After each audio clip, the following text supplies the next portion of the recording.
Приказна за настанување на коката. Билка која е нераздвоен придружник на индијанците од Јужна Америка, таа им пружа утеха во тешките часови на страдење. Коката им дава сила и поддршка во нивната непрестајна работа. Кога кутрите индијанци на своите долги патувања преноќуваат на студените вискорамнини или во планините, тие крај својот товар и магарињата, стуткати и стиснати еден до друг, образуваат круг. Најстариот или најљубезниот ја вади својата чуспа, кожно кесе или тари, лонче со суви листови од кока. Го отвара и го става во средината, како нешто најубаво што може да им го понуди на другарите. Тогаш тие, молчејќи помалку земаат зелено лисје и почнуваат со вкус да го джвакаат.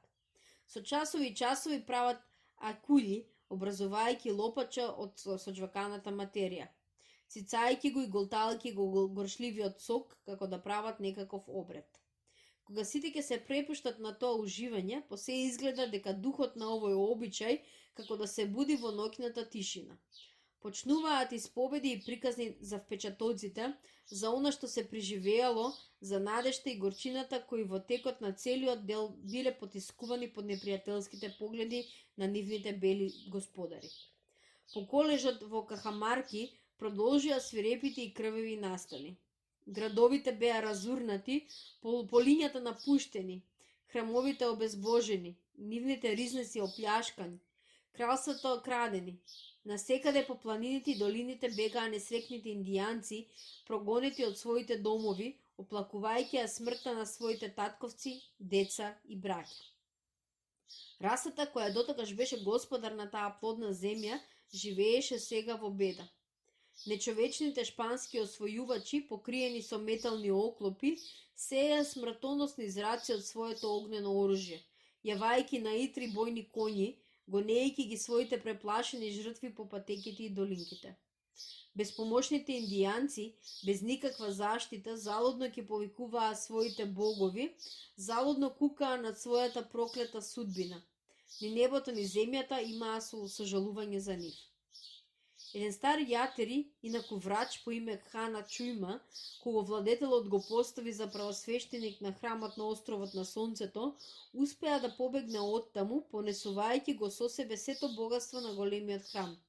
Решен по секоја цена да спречи ова свето богатство да падне во раците на алчните освојувачи, совладувајќи многу тешкоти и опасности, после долго време успеа барем за известно време да го спаси ова богатство и да го засолни на едно скриено место на источниот брег од езерото Тикикака. Оттаму секојдневно Вездин ги разгледуваше патиштата и површината на езерото, очекувајќи да ги види како се приближуваат луѓето на шпанскиот освојувач писар. Еден ден ги здогледа како доаѓаат. Се движеа точно во правецот каде што тој се наоѓаше. Брзо реши што треба да направи.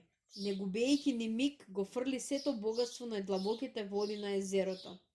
Шпанците, кои веќе беа дознале дека Хама Чујма го поднел богатството од храмот на островот на Сонцето, со намера да го засолни од нивниот дофат, стигнаа до него за да го фатат, па дури и со сила ако треба да ја изнудат од него тајната.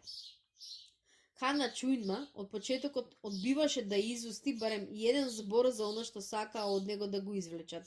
Со херојска цврстина го поднесуваше сите мачења на кои го ставија. Камшекување, рани, изгоретини, се поднесуваше стариот врач, не откривајќи што направил со богатството. Најпосле крвниците, уморни од залудното измачување, го оставија полумртов и тргнаа сами да го бараа богатството на сите страни. Таа ноќ кутриот Хана Чујма во пресмртна треска сонуваше дека сонцето на светлиот бог се појави од зад блиските планини и му рече: Сине мој, твојата верност кон светата должност е да го чуваш моето свето богатство, кое доброволно го презеде и заслужува награда. Побарај од мене тоа што ќе посакаш, волен сум да ти го исполнам. О, драг мој Боже, му одговори стариот јитери, што би можел друго да побарам од тебе во овој миг на несреќа и пораз, освен избавување на својата раса и уништување на гнасните освојувачи. Несреќен сине, му одговори сонцето. Тоа што од мене бараш сега веќе не е можно. Мојата моќ ништо не ќе може против освојувачот. Нивниот Бог е помоген од мене. Ми го одзедоа царството и поради тоа како и сите вие морам да бегам и да се скривам во таинството на времињата. Ама еве, пред да заминам за секогаш, сакам да ти подарам нешто од се уште во мојата моќ. Мој Боже, му одговори стариот со мака, штом имаш толку мала моќ, морам добро да размислам што да побарам од тебе. Подарај ми живот додека не решам што да побарам од тебе. Ти го подарувам, но не повеќе од времето што ќе истече додека месечината го помине својот пат, рече сонцето и исчезна меѓу облаците. Индијанците беа неповратно победени.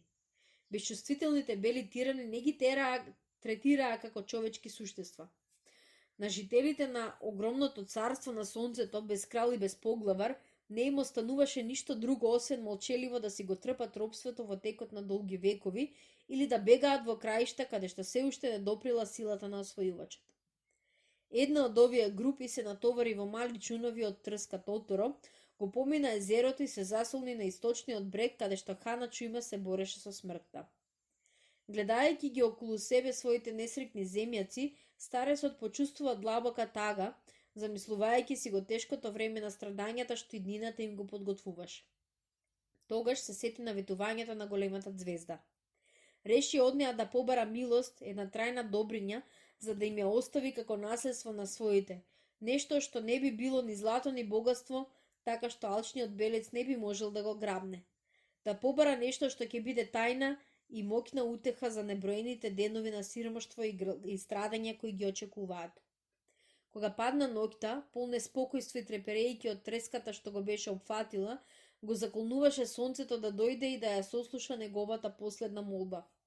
По неколку мигови, некоја чудна сила го подигна и го изведе од коливата. Препуштувајќи се на тајната сила, Хана Чујма се накачи врз падината на врвот на брегот. Таму се најде опкружен со силна светлина која толку многу се разликуваше од студената и нема моќ.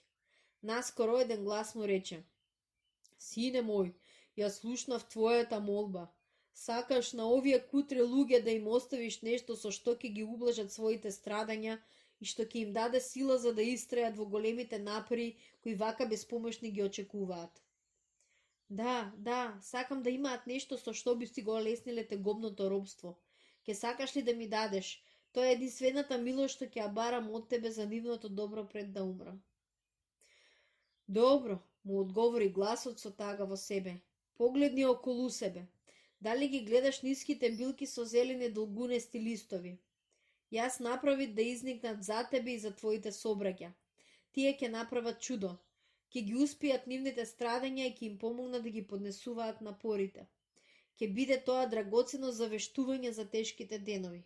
Речи им на твоите браќа да ги искинат листовите, но при тоа да внимаваат да не ги откорнат стебленцата. Потоа лисието да го исучат и да го џвакаат. Сокта од оваа белка ќе биде најдобро средство за смирување на големата тага во нивните души.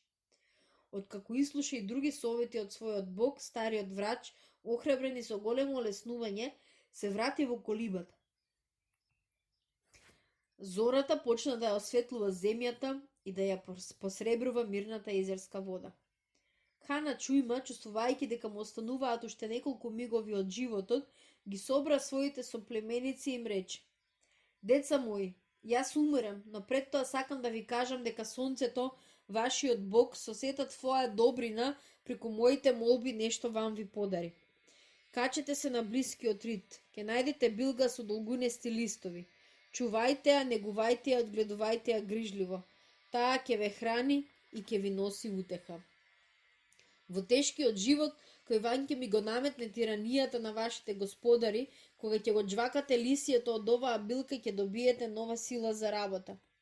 Во осамените и бескрајни патувања на кои ќе ве натераат белите луѓе, ќе го џвакате тоа лисие и патот ќе ви биде покус и попрооден. Во длабочините и рудниците, каде што ќе ве запрета нечовечна алчност на оние кои дошле да го плячкаат богатството на нашите планини, кога ќе бидете во опасност над вас да се уриваат карпите, сокот на ова лисие ќе ви помогне полесно да го поднесувате животот во мрак и ужас. Во миговите кога вашиот тажен дух ќе посака малку радост, ова лисие ќе ви ја успива тагата и ќе направи да се чувствувате среќни. Ако сакате да дознаете нешто за својата судбина, Грст од ова лисје фрлено кон ветрот ќе ви ја каже тајната која што сакате да ја дознаете. А кога белиот човек ќе посака да направи истото она што го правите вие и ќе се осмели да го проба ова лисје, ќе му се случи нешто сосем спротивно. Сокот од оваа билка, што за вас ќе представува сила и живот, за вашите господари ќе стане одвратен и уништувачки порок. Додека за вас индијанците речиси ќе биде духовна храна, кај белите луѓе ќе предизвика скренување од умот и лудило. Деца мои, не заборавите го ово што ви го кажувам. Одгледувајте ја оваа билка, таа е драгоцено наследство што ви го оставам. Внимавајте да не се искорени, чувајте ја и распрестанувајте ја меѓу себе со почит и љубов. Сето тоа им го рече стариот врач Хана Чујма, а потоа му падна главата на гради и така издивна. Несрекните индијанци неутешно липаа поради смртта на својот сакан врач Јатери. 3 дни и 3 ноќи го оплакуваа покојникот, не напуштајќи го неговиот одар. Најпосле требаше да се мисли на неговиот погреб. За место на вечен дом му ја избра врвот на најблискиот рид. Во нема поврка се искачи индијанците на врвот, носејќи го телото на својот Јатери. Го закопаа во средината на таинствените зелени билки. Дури тогаш се сетија на оно што им го препорача пред смртта. Секој зеде по грст лисје и почна да го џвака. Тогаш се случи чудо. Кога почнаа да го голтаат горчливиот сок, забележаа дека нивната тешка тага полека се успива.